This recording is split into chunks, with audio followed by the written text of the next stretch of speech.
Milestone tragedy নিয়ে social মিডিয়ায় অনেকের রিয়াকশনে মনে হচ্ছে যে মৃত্যু যে প্রহসনের বিষয় হতে পারে, মৃত্যুকে নিয়েও যে উল্লাস করা যায় সেটা দেখানোর জন্য খুবই ব্যস্ত হয়ে পড়েছেন একদল মানুষ।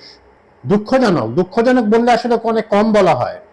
সোশ্যাল মিডিয়ায় ভেসে আসা বা সোশ্যাল মিডিয়া এখন ভাসছে এমন কিছু মন্তব্যের ভিতরে রয়েছে যে মাইলস্টোনের এরাই তো জুলাই গণ অভ্যুত্থানের সময়, তারা জুলাই গণ অভ্যুত্থানটা শব্দটা ব্যবহার করেনি স্বাভাবিক কারণেই, খুবই অগ্রণী ভূমিকায় ছিল তারা।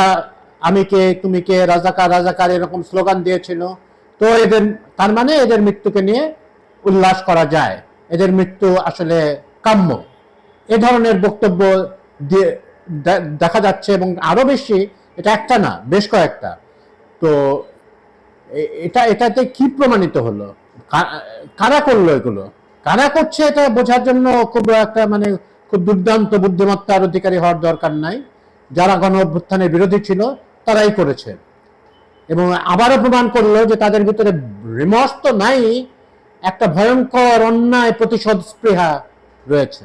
হ্যাঁ, ইমানসিপেটরি ভায়োলেন্স বা একটা ন্যায়ের পক্ষে ভায়োলেন্স, এটা মেনে নেওয়া যেতে পারে, যায়, হয়ে থাকে।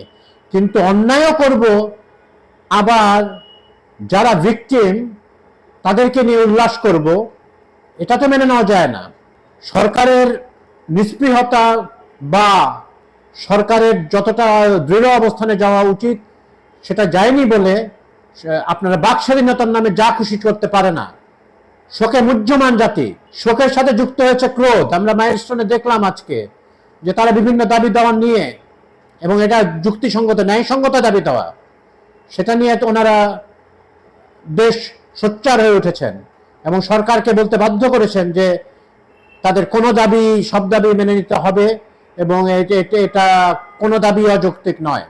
ওনারা ক্রুদ্ধ, ওনারা ক্রোধের প্রকাশ করছেন যে জাতির বাকি জাতি শোকে মুহ্যমান। কিন্তু কিছু সংখ্যক লোক এ ধরনের প্রোপাগান্ডা, কি অশালীন প্রোপাগান্ডা চালাচ্ছেন। তারা খুব একটা ভাব পায়নি। একদিকে তাদের হাসিনা পুত্র একরকম কথা বলছেন, আবার তার লেলিয়ে দেওয়া এই বাহিনী, সাইবার বাহিনী, তারা সাইবারের বাইরে তো কিছু করতে পারেন না, সাইবার জগতের বাইরে তেমন কিছু করতে পারেন না।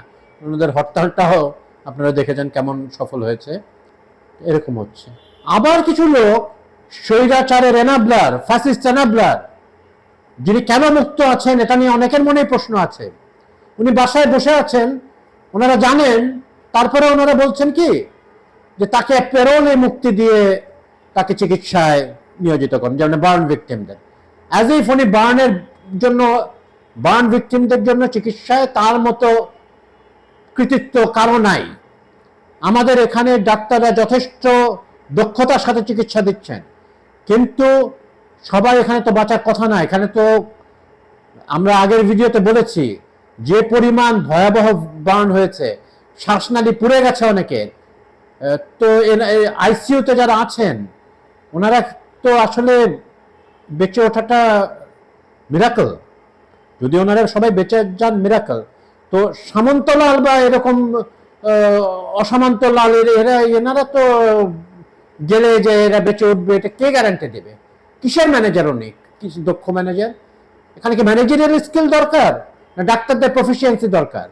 মানুষজন যে ভিড় করছেন, এখনো অব্যাহত রয়েছে ভিড়। আমরা জাতির কলঙ্ক যেরকম দেখলাম গতকাল, যে পানির দাম কয়েকশো পার্সেন্ট, কয়েক 20 টাকা 30 টাকার পানি 500-600 টাকা দিয়ে বিক্রি করা হচ্ছে। সিএনজি ড্রাইভার ভদ্রলোকরা কি বলবো, যে 20 টাকা 50 টাকা 100 টাকা ভাড়া 1000 টাকা নিচ্ছেন। আমাদের জাতির অসংখ্য ত্রুটি, আমাদের একটা ইন্ট্রোস্পেকশন দরকার। এখানে বেরিয়ে এসেছে সামন্তলাল।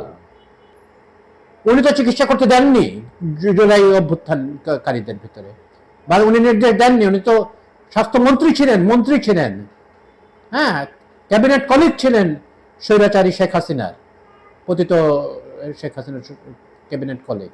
উনি তো করেননি তো তারা। He is a good plastic surgeon, কিন্তু বার্ন ভিক্টিমের ওরকম বিশাল কোনো তার অবদান নাই তাদের চিকিৎসার ক্ষেত্রে। প্রবল প্রতিবাদ চলছে বিভিন্নভাবে, ঠিকই, অবশ্যই রাষ্ট্রকে আনসারেবল করাটাই প্রয়োজন। এখন তো এখানে তো ফ্যাসিবাদ নাই বলে আমরা দাবি করি, তো সরকারের কোনো উপদেষ্টা প্রশ্নের ঊর্ধ্বে এরকম কিছু তো আসলে বাঞ্ছনীয় নয়, এটা হতেই পারে। কিন্তু আমি ফেসবুক স্ক্রল করছিলাম, তো একটি মন্তব্য আমাদের এক প্রিয় মানুষের আমি দেখলাম। সে বেশ ইয়াং এক ছেলে, আমার আমার যদিও কিছুটা মানে আমার অনেক ইয়াং ফ্রেন্ড রয়েছে, বয়সের বায়োলজিক্যালি ইয়াং যারা, তাদের সাথে তারা আমার বন্ধুই। উনি বললেন যে শিক্ষা উপদেষ্টার পদত্যাগ করাটা সহজ, পদত্যাগ দাবি করাটা খুব সহজ, কিন্তু যেহেতু আমাদের বিমান বাহিনী প্রধানের পদত্যাগ